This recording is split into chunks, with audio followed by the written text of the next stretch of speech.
भी लगातार ये दावा कर रही है कि 6 की 6 उपचुनाव है वो जीतेंगे और जो है 4 तारीख को जो हिमाचल में जो है बीजेपी की सरकार है। देखिए, आपने जो सवाल किया, भाजपा के नेता और इनके अध्यक्ष जयराम ठाकुर जी और बिंदल साहब बार बार इस बात का जिक्र कर रहे हैं मीडिया में कि 4 तारीख के बाद हिमाचल प्रदेश में परिस्थितियां बदलेगी। हम इनसे पूछना चाहते हैं कि किस प्रकार की परिस्थितियां बदलने वाली हैं। आज भी लोगों द्वारा चुनी गई कांग्रेस की सरकार बहुमत में है और इन चुनाव के बाद जो माहौल बना है उसके बहुत बड़े कारण हैं। जो कुछ प्रयोग भाजपा के नेताओं ने साजिश करके इन 6 लोगों के साथ जो साजिश रची थी, उसके लेके जो है हिमाचल प्रदेश के लोगों में बहुत बड़ा गुस्सा है। आप कहीं भी बात करें, चारों तरफ लोगों में एक बात को लेके अफसोस है कि ये जो मॉडल था ये हिमाचल प्रदेश में कभी नहीं हुआ। भाजपा क्या दर्शाना चाहती है कि सरकार गिराने की जो साजिश हुई धन बल के जरिए, आप उसको अपनी बहुत बड़ी काबिलियत समझते हो। लोकतंत्र के प्रति आपका ये सम्मान है। लोगों द्वारा चुनी गई सरकार 5 साल के लिए, इन चीजों का जवाब जनता भाजपा से और उन 6 बागी और दागी लोगों से मांग रही। उसके अलावा भाजपा इसलिए भी बैकफुट पे इसलिए ये बयानबाजी कर रही है कि उनके अपने परिवार में इन लोगों को टिकट देने की वजह से भाजपा का कार्यकर्ता और नेताओं में बहुत निराशा है। अब आप देखें कि आप दूसरे परिवार से आए हुए लोगों को टिकट देंगे तो जो वहाँ आपके लोग थे, आपके नेता थे, वर्षों से पार्टी का काम कर रहे थे, उनमें बहुत बड़ा गुस्सा है। और वो ये सारी चीज़ें जो है आप देखना 1 तारीख को जब चुनाव होगा, जिस प्रकार का प्रचार मुख्यमंत्री जी ने अभी किया है इन 6 जगह भी और चारों पार्लियामेंट्री में भी, बहुत बड़ा जन समर्थन, लोगों का प्यार मिल रहा है और लोग उमड़ रहे हैं उनकी सभाओं में। इससे साफ जाहिर है कि हिमाचल प्रदेश के लोग चाहते हैं कि उन्होंने जो सरकार दिसंबर 22 में चुनी थी 5 साल के लिए, वो निश्चित तौर पे पूरी चलनी चाहिए।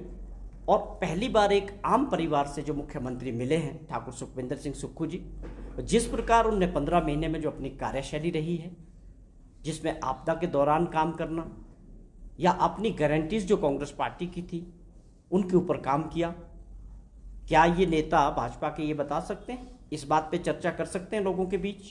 क्या इनके प्रचार में इस बात का जवाब है कि क्या हमने ओपीएस लागू नहीं किया?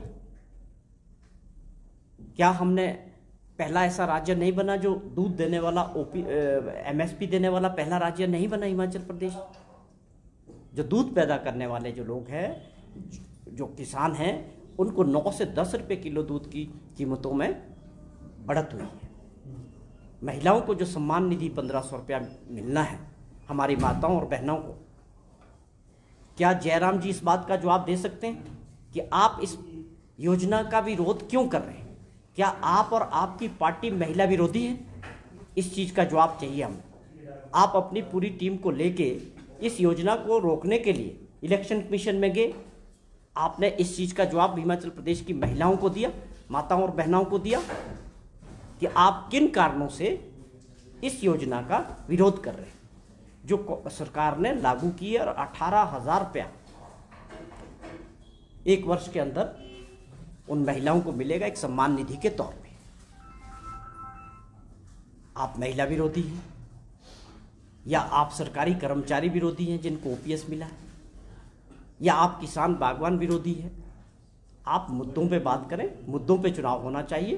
15 महीने के समय में ठाकुर सुखविंदर सिंह सुक्खू जी की सरकार ने जो प्रदेश में बड़े काम किए हैं, उन पे ये चुनाव की चर्चा होनी चाहिए। इसके अलावा जो देश का चुनाव जैसे जैसे आगे बढ़ रहा है, आज 5वें चरण का चुनाव देश में हो रहा है। जैसे जैसे चुनाव आगे बढ़ा, माहौल बड़ी तेजी से बदला। पूरे देश में माहौल बदलाव का है। इस बार देश में बदलाव होगा। जो 10 साल से जो इस देश में राज कर रहे हैं, उनकी बौखलाहट साफ दिख रही है। प्रचार में मुद्दे ना होने की वजह से चर्चाएं मंदिर मस्जिद या ऐसे मुद्दों पे हो रही है जो दुर्भाग्यपूर्ण है।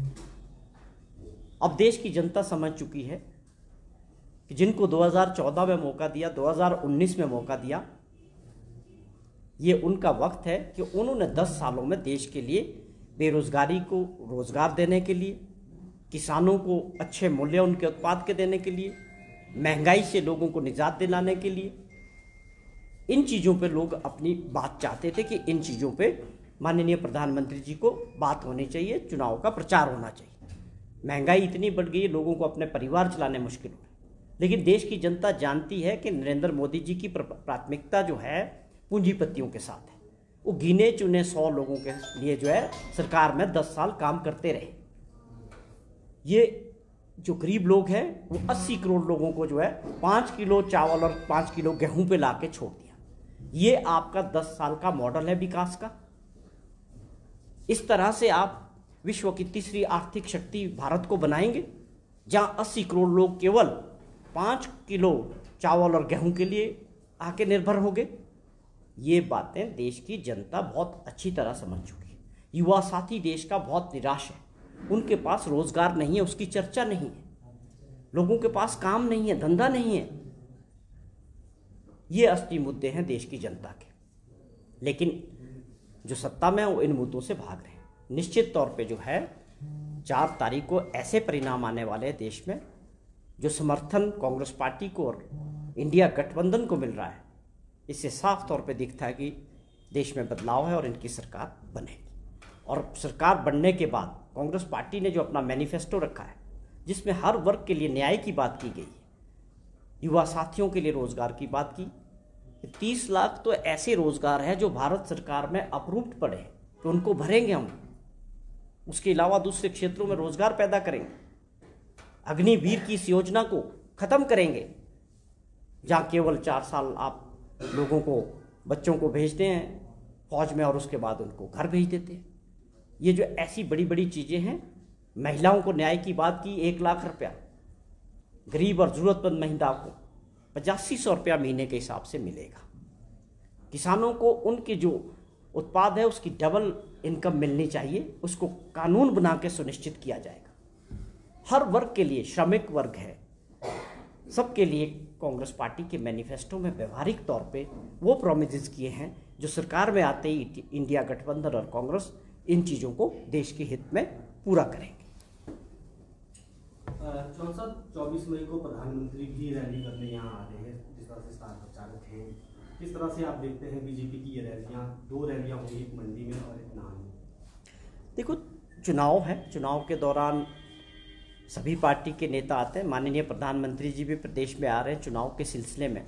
हमने और आपने देखा 14-15 महीने पहले जो विधानसभा का चुनाव हुआ राज्य में, उस वक़्त भी प्रधानमंत्री जी ने ताबड़तोड़ दौरे किए, रैलियां की, लेकिन उसके बावजूद आपने देखा कि प्रदेश की जनता ने क्या फैसला लिया। भाजपा की सरकार थी, यहाँ उनको बाहर बिठाया, 25 लोगों के साथ विपक्ष में बिठाया, और कांग्रेस पार्टी को मौका दिया है 5 साल तक लोगों की सेवा करने का। तो प्रधानमंत्री जी आ रहे हैं, वो अपना पार्टी का काम करेंगे, उनके आने से हमें कोई दिक्कत नहीं है। लेकिन हमारी पार्टी के राष्ट्रीय नेता हिमाचल प्रदेश का रुख करेंगे बहुत जल्दी, 1-2 दिन में इसकी सारी चीज़ें सामने आएगी, जिसमें राहुल गांधी जी हैं, हमारे राष्ट्रीय अध्यक्ष खड़गे साहब हैं, प्रियंका गांधी जी हैं, और भी लोग आ रहे हैं, कई लोग तो आने शुरू हो चुके हैं। जो अभी तक का प्रचार था उसके स्टार प्रचारक माननीय मुख्यमंत्री जी थे। उन्होंने जो हर क्षेत्र में जाके जो ताबड़तोड़ प्रचार किया, मीटिंग्स की, और लोगों का प्यार और समर्थन जो मिला, वो निश्चित तौर पे हमारे को प्रोत्साहित करने वाला है कि आने वाले 6 बाई इलेक्शंस असेंबलीज के और 4 बाई पार्लियामेंट के इलेक्शन में हमें बहुत अच्छा उम्मीद है कि हम सब जगह जीत दर्ज करेंगे। चौहान साहब, एक बयान आज भाजपा अध्यक्ष ने दिया है, डॉक्टर राजीव बिंदल ने। उन्होंने कहा कि जो इस बार का चुनाव है वो एक गरीब और चाय बेचने वाले नरेंद्र मोदी के बीच में और सोने का चम्मच लेकर पैदा हुए राहुल गांधी के बीच में। अब ये देश में ये चीज़ें कितने दिनों तक चलाओगे? आप पिछले 15 साल से इन बातों पे चर्चा कर रहे हैं। आपको उन चीज़ों को लेके लोगों ने आपको 10 साल सत्ता सौंपी। अब तो ये डिलीवर करने का टाइम है ना। आप उन्हीं मुद्दों को लेके जो झूठी चीज़ें जनता में बेच रहे थे, आपका झूठी तो आज नहीं चल रहा है। आप जनता समझ चुकी है कि नरेंद्र मोदी जी ने कब चाय बेची, या प्रधानमंत्री बनने के बाद उनके दोस्त कौन हैं, कितने पूंजीपति हैं जिनको वो दिल खोल के मदद कर रहे हैं। देश के गरीब लोगों के लिए, आम आदमी के लिए उनके पास कोई नीति नहीं। ये देश की आम जनता समझ चुकी है कि किस प्रकार आप तानाशाह तरीके से झूठे प्रचार से देश को आज तक गुमराह करते रहे। बहुत बड़ा समय होता है 10 वर्ष का, और 10 वर्ष में अगर परिवर्तन नहीं होगा तो लोकतंत्र कमज़ोर होगा। अब लोग हिसाब किताब नहीं मांगेंगे जिनकी समस्याएं बड़ी हैं, किसान की, बागवान की, युवा साथी की, बेरोजगार की, मजदूर की, हर वर्ग की समस्याएं बड़ी। केवल उन लोगों को छोड़ दीजिए जो नरेंद्र मोदी जी के पूंजीपति दोस्त हैं, उनकी आय कई हजार गुना बढ़ी। 16 लाख करोड़ रुपए का कर्जा, हमारा आपका देश का पैसा जो बैंकों में था वो माफ कर दिया गया, पूंजीपतियों का, उद्योगपतियों का ओनली। और किसानों के लिए कहते हो 500 रुपया महीने का देने के, उसको कहते हैं सम्मान निधि। आप बताएं ये कौन सा सम्मान है जिसमें 500 रुपया महीना दिया जाता है? बहुत शर्म की बात है ये। अन्नदाता जो देश को, पूरे देश को मेहनत करके रात दिन अपने खेतों में काम करके देश को पालता है, और एक लुंगी में पैदा होता है किसान और लुंगी में बेचारा मर जाता है, आप उसके लिए कुछ नहीं करना चाहते? उनके लिए आपने सिर्फ 6,000 रुपया, सिर्फ चुनाव के दौरान 500 रुपया महीने का आप उसको सम्मान निधि कहते हो।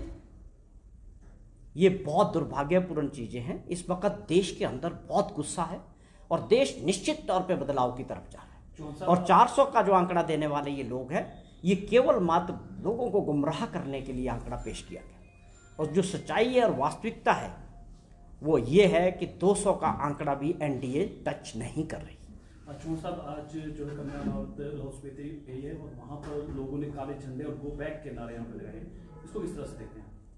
देखिए, लोकतंत्र है, मैंने पहले भी जिक्र करता हूँ मैं, हिमाचल प्रदेश के लोग और मतदाता बहुत जागरूक हैं। वो सब समझते हैं कि उनका प्रतिनिधि कैसा होना चाहिए, वो किस व्यक्ति को चुनेंगे, चुनने के बाद वो उनके बीच रहेगा, उनकी समस्याएं को सुनेगा, पार्लियामेंट में उठाएगा।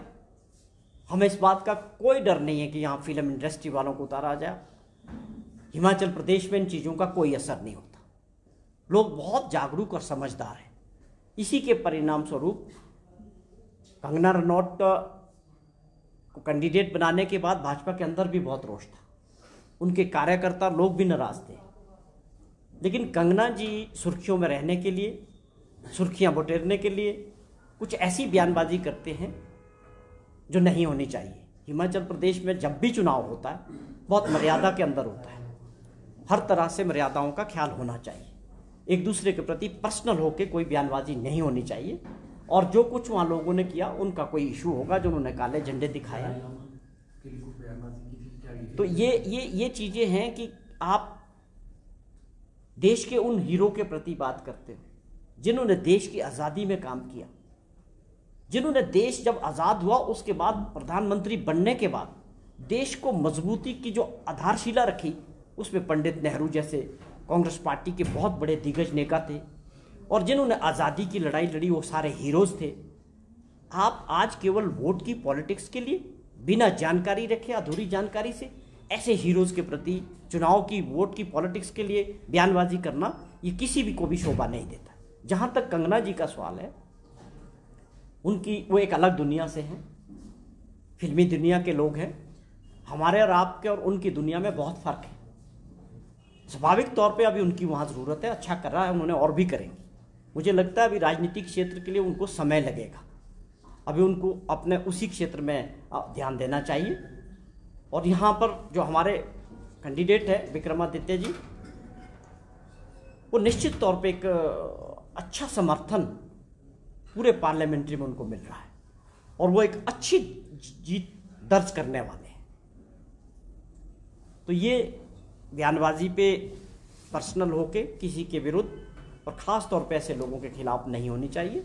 मुद्दों पे जो है राजनीति होनी चाहिए, मुद्दों पे चर्चा होनी चाहिए, ये हमारी अपील है।